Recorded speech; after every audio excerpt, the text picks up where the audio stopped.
Pagi ini saudara ya, saya akan berbagi dengan saudara dalam masa raya kita memperingati Natal di bulan Desember. Saya akan berbagi dengan saudara sebuah kebenaran, sebuah pengajaran firman Allah. Yang pagi ini saya berikan tema firman Allah, kelahiran Yesus mengubah segala sesuatu. Mari pagi ini kita akan sama-sama belajar bahwa ternyata peristiwa Natal dengan datangnya lahirnya Yesus ke dalam dunia ini mengubah segala sesuatu, mengubah segala keadaan kehidupan setiap kita. Mari kita lihat lewat firman Allah, keadaan apa yang diubah lewat kehadiran Yesus dalam dunia ini, kehadiran Yesus secara rohani dalam kehidupan kita. Apa yang Yesus ubahkan dalam kehidupan kita ketika Yesus lahir ada tinggal di hidup kita. Matius pasal 2 kita baca ayatnya terlebih dahulu. Ayat 9 dan ayat yang ke-10 saudara ya. Saya membaca di ayat yang ke-9 lalu ayat 10-nya sama-sama kita baca saudara ya. Matius 2 ayat 9 begini kata firman Allah. Setelah mendengar kata-kata raja itu, berangkatlah mereka para majus dan lihatlah bintang yang mereka lihat di timur itu mendahului mereka hingga tiba dan berhenti di atas tempat di mana anak itu berada. Ayat 10 sama-sama kita baca 2 dan 3. Ketika mereka melihat bintang itu, sangat bersukacitalah mereka. Sekali lagi tema firman Allah pagi ini kita bicara tentang kelahiran Yesus, kedatangan Yesus yang kita percaya itu mengubah segala keadaan yang kita hadapi, mengubah segala sesuatu yang ada yang kita hadapi dalam hidup kita. Nah, bicara tentang mengubah keadaan, saya akan mulai dari gambar PowerPoint yang pertama. Saudara, di dunia ini ternyata ada dua jenis model manusia. Manusia yang pertama adalah manusia yang diubah oleh keadaan. Bukan dia yang mengubah keadaan, tapi justru situasi, kondisi, keadaan tertentu, situasi tertentu justru mengubah manusia itu, mengubah orang itu. Ada banyak jenis manusia, golongan yang pertama. Justru keadaan yang sukar mengubah dia. Satu contoh paling sederhana, mungkin saya nggak ngomong keadaan yang sukar saudara ya. Misalnya saja ada seseorang mau rencana datang kebaktian, memastikan diri sudah merencanakan hari Minggu saya mau datang kebaktian, mau datang ibadah. Tapi ternyata batal, gak jadi datang ibadah hari Minggu. Kenapa? Karena ada situasi tertentu. Nanti dia tahu kebetulan nanti yang mimpin pujian ini, nanti yang khotbah pendeta ini, hamba Tuhan ini, saya kurang suka. Khotbahnya saya nggak ngerti, khotbahnya begini, bla bla bla segala macam. Akhirnya dia membatalkan diri, tidak jadi datang ibadah pada hari Minggu. Kenapa? Karena keadaan, karena situasi tertentu. Ini contoh yang paling sederhana yang saya coba sampaikan sama saudara, Anda harap mengerti. Ada jenis-jenis orang, jenis manusia, selalu kehidupannya diubahkan oleh keadaan, keadaan mengubahkan dia. Sehingga dia gak pernah menjadi orang yang hebat. Karena selalu keadaan hancurkan hidupnya. Keadaan itu mempermainkan dia, mengombang-ambingkan dia. Dia gak pernah menjadi orang yang terdepan. Dia gak pernah menjadi pioner dalam segala sesuatu. Dia gak pernah menjadi namanya orang memprakarsai segala sesuatu. Gak pernah jadi pelopor. Gak pernah jadi penerobos. Gak pernah jadi orang yang hebat, dahsyat, luar biasa. Kenapa? Selalu hancur, kalah dan kalah ditindas, diubah situasi keadaan hidupnya. Saya berharap lewat berita Natal ini tidak ada seorang pun di antara kita tergolong pada jenis yang pertama. Selalu situasi keadaan mempermainkan kita. Bukannya kita yang menerobos mengubah keadaan. Ada jenis yang kedua dengan cepat. Orang atau manusia yang justru mengubah keadaan. Bukan keadaan merubah dia, tapi dia bisa melewati mau keadaan sukar, keadaan sulit, keadaan dia waktu sakit, keadaan tertindas ekonomi lagi turun. Ada banyak situasi, sikon keadaan yang tidak menyenangkan dia alami. tapi dia bisa lewati, dia hadapi itu. Bahkan dia bisa mengubah keadaannya. Dan saya rindu kita menjadi golongan orang yang kedua ini. Tentu mengubah keadaan bukan dengan hikmat kita, kepandaian kita, kekuatan kita. Bersama dengan Tuhan yang lahir, yang ada untuk kita. Kita mari sama-sama belajar lewat kelahiran Yesus, lewat peristiwa Natal ini. Apa yang Yesus ubahkan lewat peristiwa Natal? Keadaan situasi apa yang Yesus ubahkan? Mari kita lihat. Kita soroti ini lewat terang firman Tuhan.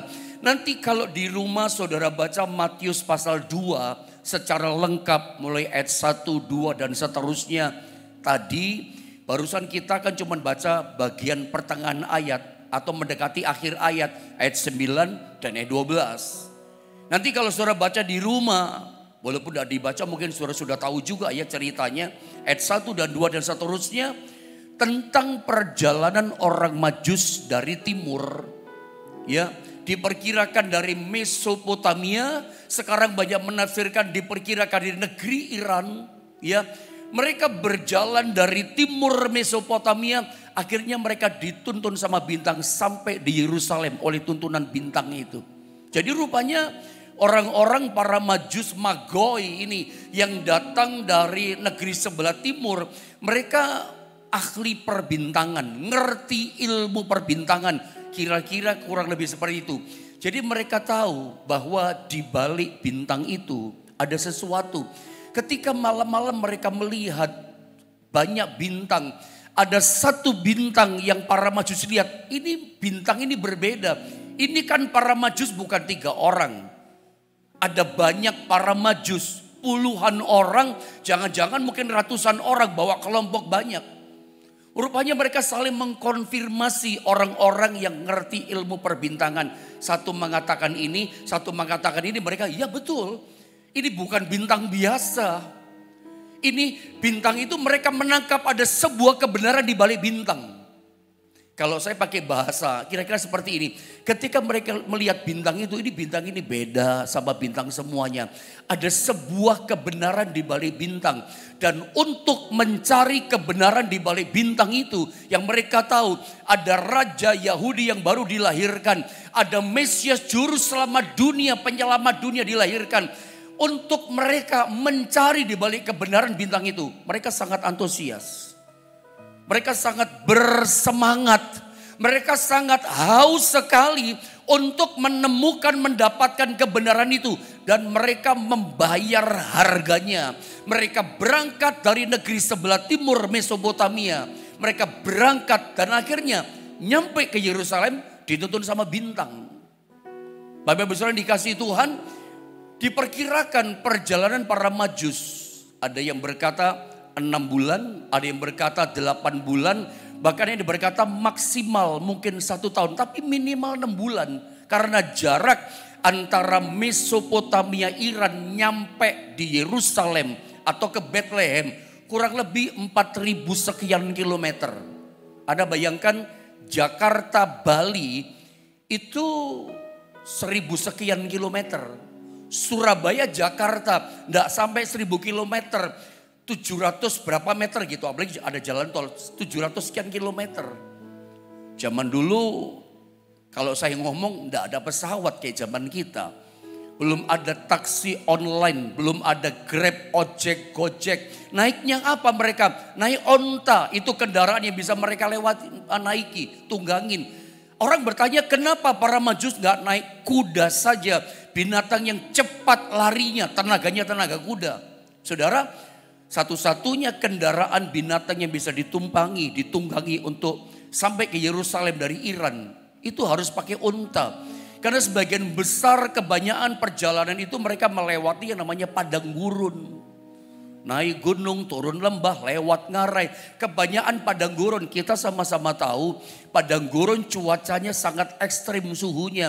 Pada waktu siang hari sangat panas sekali, pada waktu malam hari dingin sekali. Belum angin badai pada gurun. Kuda memang cepat larinya. Kuda kuat mungkin tenaganya. Tapi kuda gak akan bisa bertahan. Kuda gak akan mampu berjalan di padang gurun. pasti mati dia. Kena suhu panasnya padang gurun, kena suhu dingin ekstrimnya padang gurun, pasti mati di tengah jalan. Kuda kuat, lari kencang, gak kuat, gak mampu melewati tantangan kerasnya padang gurun. Satu-satunya alat kendaraan binatang yang kuat cuman onta, memang jalannya pelan. Tapi setahu saya waktu tur Holy Land, unta bisa lari. Tapi kenapa unta gak lari? Unta kalau lari misalnya cepat jalannya, penunggangnya yang pontang-panting. Lari ke sana, lari ke sini, pontang-panting saudara ya. Bisa gak karu-karuan tuh badannya kan. Makanya kuat paling cuman onta. Makanya apalagi perjalanannya itu perjalanan hanya malam hari lewat tuntunan bintang. Siang hari bintang tidak nampak. Makanya lama perjalanannya, diperkirakan 6 bulan, 4 bulan atau maksimal 1 tahun. Karena perjalanannya hanya malam hari. Sebetulnya perjalanan siang hari lebih nyaman, lebih mudah, kelihatan dengan mata. Malam ini kan gelap, dituntun sama bintang. Dan siang hari bintang memang tidak nampak. Apalagi kalau kita baca secara lengkap, mereka tahu. Begitu nyampe kota Raja Yerusalem, sering saya khotbahkan sama saudara, bintang itu lenyap. Bintang itu tidak nampak. Tapi para Majus percaya meskipun di Yerusalem bintang tidak kelihatan. Siang hari bintang juga nggak nampak. Tapi mereka tahu memang tidak kelihatan. Tapi bintang itu tetap ada. Bintang itu yang menuntun mereka. Sering saya sampaikan, bintang ini bicara mujizat Tuhan.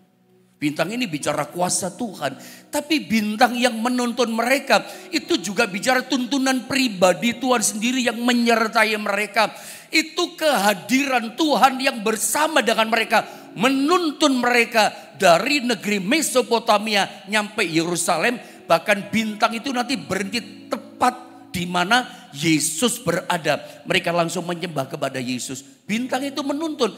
Itu bicara keberadaan tuntunan Tuhan yang beserta secara langsung dalam kehidupan para Majus. Itu tuntunan kehadiran Tuhan. Jadi meskipun mereka melihat bintang tidak nampak, tapi mereka tahu bintang itu ada. Gambaran saya, selalu berita Natal luar biasanya, amazingnya. Berita Natal selalu disampaikan di akhir tahun. Sebelum kita menyongsong memasuki tahun baru 2025. Selalu begitu. Makanya berita Natal itu selalu menjadi terang buat kita. Berita Natal itu seperti menuntun kita mengakhiri tahun dan memasuki tahun. Jadi kekuatan tersendiri buat kita. Selalu disampaikannya di akhir tahun. Dan saya percaya itu bukan kebetulan. Itu caranya Tuhan menuntun kita. Untuk dia terlibat menyertai kita memasuki tahun baru di hadapan kita. Bukankah sama yang dialami para Majus? Mereka tidak nampak bintang, tidak kelihatan. Baik siang maupun ketika nyampe di Yerusalem. Sama dengan kita. Siapa di antara kita yang tahu tahun di hadapan kita 2025. Apa yang terjadi di depan sana. Apa yang kita alami di tahun depan, bulan pertama, bulan kedua. Bagaimana bisnis kita di bulan keempat di tahun depan.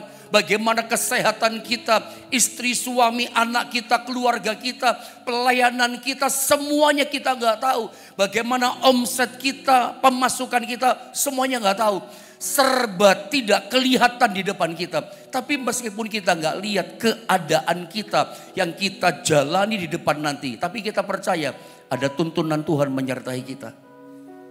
Ada tangan Tuhan yang tidak kelihatan. Selalu menolong. Lagi-lagi dia menolong kita. Ada. Meskipun kita nggak lihat. Tapi kita percaya yang penting ada Tuhan bersama kita. Bintang itu nggak nampak. Tapi kita tahu bintang itu ada. Pribadi Tuhan ada. Bahkan dia sudah melintasi sepanjang tahun di depan kita. Seperti gambaran di ayat yang ke-9-10. Bintang itu mendahului mereka. Mereka masih di kota Raja Yerusalem. Bintang sudah mendahului mereka. Di depan mereka udah berhenti di atas tempat rumah di mana Yesus berada. Mari kita lihat saudara ya, lewat terang firman Allah pagi ini.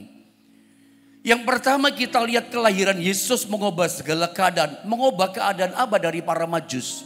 Lihat pembacaan ayat tadi yang pertama kita baca. Masih pendahuluan rupanya ini saudara ya. Lihat ayat 9-10 saya baca. Setelah mendengar kata-kata raja itu, kata-kata Raja Herodes yang licik, penuh tipu daya, Jangan-jangan kata-kata itu kata-kata intimidasi yang menakut-nakuti para Majus. Ya, berangkatlah mereka, tidak pernah berhenti, tidak bisa dihentikan oleh intimidasi. Ditakut-takuti masalah besar, tetap berangkatlah mereka. Mereka memutuskan itu. Tidak ada yang berkata, ayo kita pulang, tidak ada. Terus, dan lihatlah, dikatakan bintang yang mereka lihat di timur itu mendahului mereka. Hingga tiba dan berhenti di atas tempat di mana anak itu berada. Perhatikan ayat 10. Ini saya coba terangkan sama saudara. Ketika mereka melihat bintang itu, muncul lagi bintang. Tadi nggak nampak, sekarang kelihatan. Sangat bersukacitalah mereka. Bilang sama-sama saya, sangat bersukacitalah mereka.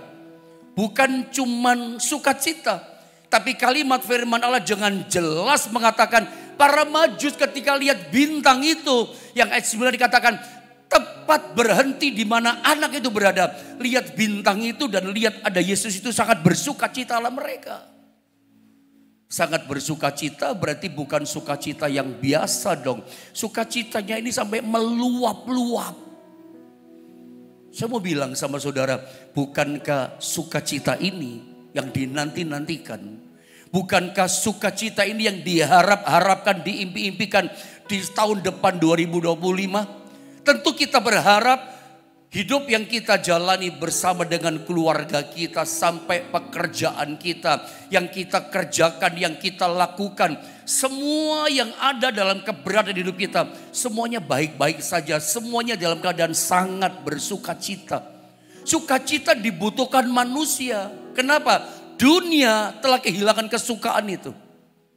Dunia telah kehilangan sukacita sejak manusia jatuh dalam dosa.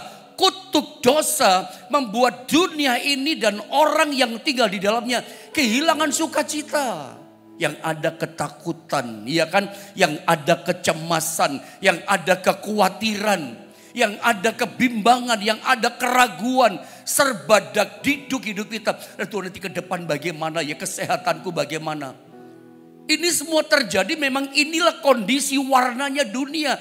Dunia sudah kehilangan sukacita sejak manusia jatuh dalam dosa akibat kutuk dosa. Tapi puji Tuhan, kelahiran Yesus memberikan sukacita itu kepada kita. Apa yang kita bisa belajari dari kisah para Majus? Mereka dikatakan sangat bersukacita. Ingat, sukacita itu karena apa? Ayat 10, ketika mereka melihat bintang itu, sangat bersukacitalah mereka. Sukacita itu enggak datang tiba-tiba. Sukacita itu enggak tahu-tahu tiba-tiba mengalir ada di hidup kita. Enggak ada sukacita tiba-tiba. Sebab dunia, manusia, orang di dunia sudah kehilangan sukacita. Enggak ada sukacita di dunia ini. Enggak ada sukacita itu tiba-tiba datang dalam hidup kita. Alkitab katakan, kenapa, mengapa para Majus mengalami sangat bersukacitalah mereka. Ayat 10 gak jauh-jauh dikatakan, ketika mereka melihat bintang itu. Siapa bintang ini? Ini bicara tuntunan Tuhan pribadi, Tuhan yang menyertai mereka. Saya percaya 2025 di hadapan kita maupun akhir tahun yang kita selesaikan dalam beberapa minggu ke depan. Kalau kita mengalami perjumpaan dengan pribadinya Tuhan, kita selalu mengalami perjumpaan dengan pribadinya Dia. Kita tahu ada Tuhan bersama dengan kita. Saya percaya tidak ada ketakutan bisa menguasai kita.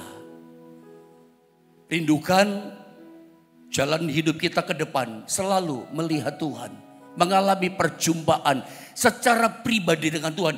Itu menyingkirkan kebimbangan, ketakutan. Yang ada apa? Apapun keadaannya, apapun situasinya, tetap ada sukacita di hati kita. Situasi, keadaan, kesukaran tidak mengubah keadaan kita. Justru kita merubah keadaan itu. Mungkin lagi sakit, mungkin kita lagi terpuruk di akhir tahun ekonomi kita. Pekerjaan kita sedang tidak bagus pemasukannya. Lagi ngalami goncangan dan gesekan. Tapi bukan keadaan merubah kita jadi takut dan susah. Justru kita karena sukacita Tuhan mengubah keadaan kita. Karena ada satu bintang, itu pribadi Tuhan sendiri yang mengubah keadaan kita. Susah jadi sukacita. Ternyata kenapa mereka sangat bersukacita? Mereka ini kan perjalanannya panjang ya Bapak Ibu Saudara. selama 6 bulan melewati padang gurun. Lagian jalannya hanya pada waktu gelap malam hari. Orang lain tidur molor enak. Orang lain mimpi indah tidur nyenyak. Mereka bergerak jalan terus pada waktu malam. Mereka berpikir kapan nyampainya. Memang betul mereka dituntun sama bintang. Tapi mereka tidak tahu kapan bintangnya berhenti. Kapan penantiannya itu. Karena mereka tidak tahu tempat yang mereka tuju. Itu persoalannya kayak Abraham. Mereka tidak tahu nanti nyampainya di daerah mana. Yesus yang mereka cari, Mesias itu, raja orang Yahudi yang baru dilahirkan itu posisinya di mana, tempatnya di mana, daerahnya di mana, yang dituju jauhnya berapa kilometer. Mereka tidak tahu. Mereka udah jalan 6 bulan lebih nih. Mereka udah melalui 8 bulan, bahkan hampir 1 tahun. Kapan dia nyampainya? Akhirnya perjalanan panjang mereka, penantian panjang mereka terbayar hari itu, diganti dengan sukacita. Seperti sebuah perjalanan selesai misinya. Perjalanan yang penuh tanda tanya tuntas hari itu. Karena mereka berjumpa dengan Yesus. Bintang itu berhenti tepat di mana anak itu berada. Itu kata Alkitab. Makanya dikatakan apa? Berubah keadaan mereka. Jadi mereka yang penuh pergumulan itu diubah jadi sukacita. Apa sih yang diubah hari itu keadaannya? Keadaannya mereka kan lagi stres sebetulnya perjalanan. Kapan nyampainya? Penuh pertanyaan. Kapan selesainya perjalanan ini? Hidup ini selalu ada banyak pertanyaan. Pertanyaan kecil, pertanyaan besar. Selalu ada mengapa dan kenapa. Tapi pada waktunya pasti dijawab sama Tuhan. Dan kita mengalami sukacita. Dan kita lihat bukan cuman para majus. Kita lihat dalam gambar berikutnya para malaikat pun menampakkan diri di padang Efrata. Kepada siapa? Para gembala. Saudara, kalau bicara profesi pekerjaan gembala di Yahudi, di budaya orang Israel, tradisi orang Israel, itu profesi pekerjaan yang paling hina, paling rendah. Kalau orang tanya, apa profesi pekerjaanmu? Oh, saya kerjanya gembala kambing domba. Itu akan dicibir, dianggap hina, dipandang sebelah mata. Oh, kamu miskin ya, kamu melarat ya, oh kamu orang rendah ya. Dipandang sebelah mata, kenapa? Profesinya gembala. Pekerjaan yang paling hina, pekerjaan yang paling rendah. Tapi menariknya, kelahiran Yesus datang ke dalam dunia ini justru speak up pertama, berita Natal tentang kelahiran Yesus datang ke dunia menyelamatkan manusia. Itu berita pertama speak up itu diberitahukan kepada para gembala, kepada orang-orang kecil, kepada profesi pekerjaan yang rendah. Apa yang diubah di sini keadaannya? Yang rendah, yang hina diubah jadi mulia. Manusia mungkin merendahkan profesi tertentu, memandang sebelah mata, hina pekerjaannya, nggak kayak pekerjaanku, hasilnya banyak, kedudukanku, profesi jabatanku mulia tinggi. Gembala itu hina orang pandang, tapi justru yang hina diangkat tinggi menjadi mulia sama Tuhan, dihargai. Profesi yang rendah justru diangkat, dimuliakan Tuhan. Hari ini permisi bicara, saya bukan menyepelekan kalau saya katakan ini. Tapi saya coba analogikan lewat berita Natal kelahiran Tuhan. Apapun profesi pekerjaan Anda yang mendengar firman Allah ini. Mungkin Anda buka warung kecil, permisi bicara ya, tukang beca. Anda cuman Grab, atau yang kemarin lagi disorot penjual es teh segala macam, lagi disorot hari-hari ini, berita viral saudara ya. Tapi lihat, Tuhan tidak pernah mengecilkan profesi loh. Justru profesi itu dihargai sama Tuhan, orang-orang rendah kecil. Justru Tuhan datang kepada mereka. Dan kalau kita lihat orang-orang yang menggembalakan domba pada waktu malam ini saudara ya. Anda lihat saudara ya. Karena mungkin pada waktu siang tidak ada tempat, kalah mereka sama gembala yang besar-besar. Yang ribuan dombanya. Sampai mereka tidak punya tempat. Kepanjangan saya ngomong itu. Saya bacakan ayatnya 10. Lalu kata malaikat itu kepada mereka. Berita disampaikan. Speak up-nya kepada para gembala. Jangan takut. Kata malaikat kepada para gembala. Biasa orang kalau seperti ini kecil keadaan serba takut menghadapi situasi. Nanti tahun depan bagaimana takut. Ada yang takut dengan kesehatan. Ada yang takut dengan ekonominya yang melorot. Ada yang takut dengan gonjang-ganjing dalam kehidupan anak, mantu dan cucunya. Macam-macam ketakutan. Tapi berita Natal merubah keadaan sesuatu dalam hidup kita. Berita dikatakan pada gembala yang rendah tadi. Jangan takut sebab sesungguhnya aku memberitakan. Apa diberitakan? Kepadamu kesukaan besar untuk seluruh bangsa. Dan seterusnya tentang kelahiran Yesus. Kelahiran Yesus datang ke dalam dunia Natal itu dikatakan memberitakan kesukaan besar untuk seluruh bangsa. Kesukaan besar. Kalau para Majus sangat bersukacitalah mereka. Berita kepada para gembala, terima kepadamu kesukaan yang besar. Kalau dalam bahasa Yunaninya megalos. Kesukaan yang besar. Megalos itu seperti saya suka gambarkan kayak suara mic yang saya pakai ini. Ini cukup besar terdengar di gereja ini pagi ini.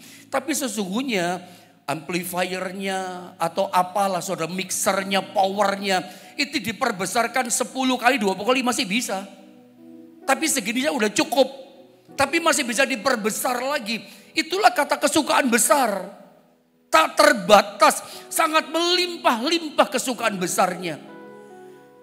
Sangat bersukacitalah mereka para Majus, para gembala mengalami kesukaan yang besar. Nanti kalau kita lihat saudara ya di suratan Petrus, 1 Petrus pasal 1 ayat 8. Kalau kita lihat ayat ini, saya baca ya. Sekalipun kamu belum pernah melihat dia, namun kamu mengasihinya. Kamu percaya kepada dia, sekalipun kamu sekarang tidak melihatnya. Perhatikan apa kata Petrus, sukacita yang besar itu. Kamu bergembira karena sukacita yang mulia dan yang tidak terkatakan. Petrus berkata, ketika kita percaya pada Yesus, Yesus lahir ada di hidup kita. Apa yang kita alami, apa yang dia obahkan. Kamu bergembira karena sukacita yang mulia. Jadi sukacita yang besar, kesukaan yang besar, sukacita yang besar itu dikatakan sukacita yang mulia. Atau sukacita yang tidak terkatakan.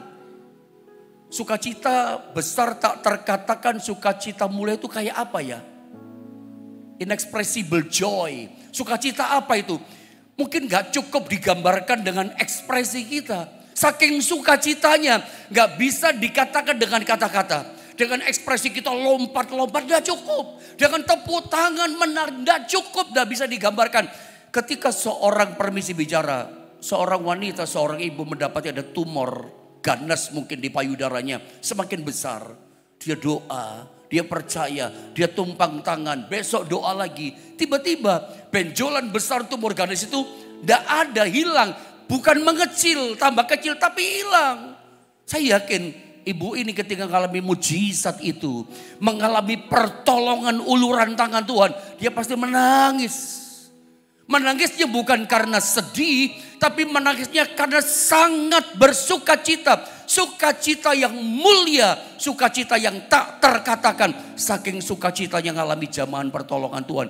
Sakitnya dia diobah sama Tuhan, sangat bersukacita dia. Keadaan yang pertama diobah oleh Tuhan, bisa jadi kesehatan kita. Bisa jadi keterpurukan kita yang membuat kita jadi takut. Yang membuat kita jadi sedih, yang membuat kita jadi stres, depresi. Saya nggak tahu ya, situasi hatimu, keadaanmu. Ini yang diobah ini keadaan, bagian yang pertama. Saya masih bicara yang pertama ini saudara ya. Yang diobah yang pertama adalah keadaan para gembala, profesinya rendah. Tapi yang rendah malah ditinggikan, yang dihina orang malah dikasih mulia sama Tuhan. Berita kelahiran Yesus itu membawa mereka mengalami kemuliaan, diubah keadaannya.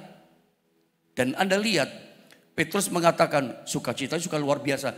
Termasuk keadaan yang dialami oleh Zakaria dan Elizabeth. Ingat, peristiwa Natal itu pertama-tama itu dialami oleh keluarga ini. Peristiwa kelahiran Yesus. Ini kan seringkali jarang disentuh. Ini seringkali jarang dibicarakan. Tapi tahukah saudara, sadarkah saudara, peristiwa kelahiran Yesus, rentetan peristiwa itu ada satu keluarga loh ngalami dalam peristiwa kelahiran itu. Hampir bersamaan loh. Tapi mereka lah yang pertama ngalami berita sukacita dari peristiwa Natal itu. Zakaria dan Elisabet, Lukas 1, 5 dan 7. Saya baca cuman pendek ayatnya. Dikatakan pada zaman Herodes Raja Yudea adalah seorang imam yang bernama Zakaria dari rombongan Abia. Istrinya juga berasal dari keturunan Harun, namanya Elisabet. Keduanya adalah benar di hadapan Allah. Perhatikan, dan hidup menurut segala perintah, taat dan ketetapan Tuhan dengan tidak bercacat. Zakaria, Elisabet, dari mulai mereka menikah masa muda sampai hari tua melayani Tuhan, ketaatannya dia, kesetiaannya dia tidak bercacat. Taat banget. Meskipun ayat 7 dikatakan begini, meskipun tidak enak tetap taat. Keadaannya tidak menyenangkan. Bagaimana keadaannya? Digambarkan ayat 7. Tetapi mereka tidak mempunyai anak. Sebab Elisabet mandul dan keduanya telah lanjut umurnya. Tidak enak. Orang menikah sejak manten baru gitu ya, pengantin baru. Awal-awal menikah pasti berharap kapan dia punya anak. Mendoakan Tuhan berikan anak. Rupanya Zakaria, kalau kita baca Alkitab, doamu ketika Zakaria melayani membakar mezbah ukupan, malaikat datang, Zakaria jangan takut, doamu sudah dikabulkan Tuhan. Kamu nanti punya anak. Dari kalimat ini tersirat, rupanya sejak mereka menikah berdua, mereka berdoa. Minta keturunan, minta anak. Tapi ternyata doanya tidak dijawab-jawab. Sampai hari tuanya. Dan kesimpulannya gini, oh mandul istriku. Mandul itu gak bisa punya anak. Sel telurnya gak bisa dibuahi. Pakai bayi tabung tetap gak bisa. Karena sel telurnya mandul, gak bisa dibuahin. Tapi lihat yang saya mau sampaikan. Tapi tetap taat loh. Inilah kualitas iman seseorang. Iman yang bermutu itu begini. Doa belum dijawab tetap setia. Doa belum dikabulkan tetap taat sama Tuhan. Ini Zakaria. Saudara, di tanah Israel zaman dulu ya maksud saya. Dalam budaya adat istiadat tradisi Yahudi. Kalau seorang suami punya istri dan istrinya mandul gak bisa punya anak. Itu aib. Membuat mereka dikucilkan. Ada 70 jenis yang membuat orang Israel secara tradisi budaya dikucilkan. Salah satunya menikah istri gak punya anak, itu dikucilkan. Ada punya gambaran sekarang. Mereka imam, khususnya Zakaria imam melayani Tuhan. Memberikan hidupnya untuk Tuhan. Melayani Tuhan, memberi hidup untuk Tuhan. Tapi dikucilkan. Enaknya apa gitu loh. Melayani Tuhan, kasih hidup untuk Tuhan. Tapi orang kucilkan dia gara-gara apa? Istrinya tidak punya anak. Ada 70 jenis yang membuat orang dikucilkan. Salah satunya istri gak punya anak. Menikah gak punya anak. Yang kedua, orang Israel zaman dulu dalam budaya tradisi Yahudi kuno zaman dulu. Kalau istri gak bisa punya anak, suami bisa tinggalkan dia. Suami bisa menceraikan dia. Karena apa? Tidak punya anak, aku menikah lagi. Alasannya meneruskan generasi garis keturunan. Tapi ingat, Zakaria gak pernah tinggalkan istrinya. Zakaria sampai hari tuanya setia, gak pernah menceraikan istrinya. Elisabet, saya beri nama. Ini suami yang setia. Ini suami yang hebat. Ini suami yang luar biasa. Ini suami yang sejati. Meskipun istrinya gak memberi dia anak, tetap dia gak pernah ceraikan. Ini contoh buat kita dalam hidup berkeluarga hari-hari ini. Yang kita tiru itu Zakaria. Tapi lihat, singkat kata begini. Ketika itu malaikat datang kepada dia mengatakan, jangan takut Zakaria, doamu sudah dikabulkan. Istrimu nanti akan mengandung, punya anak dan seterusnya. Kasih nama Yohanes ya. Nanti kepada Elisabet, nanti kamu punya anak, kasih nama Yohanes ya. Dua-duanya bisa sinkron. Tuhan kalau bicara itu seperti itu saudara. Kita tidak bicara soal kesana. Tapi kita lihat apa yang diubah dalam pernikahan rumah tangga Elisabet dan Zakaria. Keadaannya diubah. Yang tadinya gelisah hari tua. Tapi di hari tuanya sukacita mereka. Tuhan ubah keadaannya. Saudara belajar seperti Zakaria. Tetap berdoa. Tetap taat. Tetap setia. Meskipun ditolong tetap setia. Jangan berhenti berdoa. Lewat berita Natal kita percaya Yesus datang kalau dia ada di hidup kita. Kita mesti percaya dia bisa ubah keadaan kita loh. Ini kalau saya sampaikan khotbah ini panjang, mungkin butuh waktu setengah jam lagi. Sampai yang namanya Yusuf sama Maria Mereka itu lagi resah kan. Resah bagaimana? Yusuf tanya, Maria tunanganku siapa yang menghamili kamu? Kok kamu mengandung? Kok tambah besar? Siapa kamu selingkuh? Aku tidak selingkuh Yusuf. Aku mengandung dari Roh Kudus. Laki-laki zaman sekarang, pria zaman sekarang, kalau punya tunangan ngomong, aku mengandung dari Roh Kudus, mana bisa percaya? Yusuf pun di masa itu gak percaya. Gelisah dia. Pertunangan mereka dalam masalah. Pertunangan mereka di ambang perceraian mau berpisah. Tapi Yusuf ini orang yang tulus saudara ya. Dia mau menceraikan diam-diam. Dia gak mau bilang sama banyak. Dia itu tutup mulutnya. Dia gak ceritakan pada orang. Mengandung, hamil di luar nikah. Enggak. Orang tulus. Sehingga hari itu malaikat datang sama dia lewat mimpi. Jangan takut, nikahi Maria. Dia mengandung oleh Roh Kudus, dapat jawaban loh. Yang kisruh yang terjadi. Hubungan yang hampir retak. Masalah pertunangan yang ada prahara. Bikin stres, gak bisa tidur si Yusuf. Itu pun dirubah loh keadaannya. Pertunangan itu diubah. Pernikahan Zakaria diubah. Saya gak ngerti sih kondisi saudara hari ini. Tapi percaya gini, kalau ada Yesus di hidup kita, atau kita aplikasikan lewat Natal kelahiran Tuhan, ingat, dia bisa merubah masa depan kita. Dia bisa merubah keadaan kita. Kita masih bicara tentang keadaan, kita bisa dirubah. Saya gak tahu keadaan saudara seperti apa. Tetap setia, tetap berdoa, tetap taat sama Tuhan. Sampai hidup kita diubahkan oleh Tuhan. Mungkin sakit kita belum diubah hari ini. Masih sakit. Ekonomi kita masih dalam kesulitan.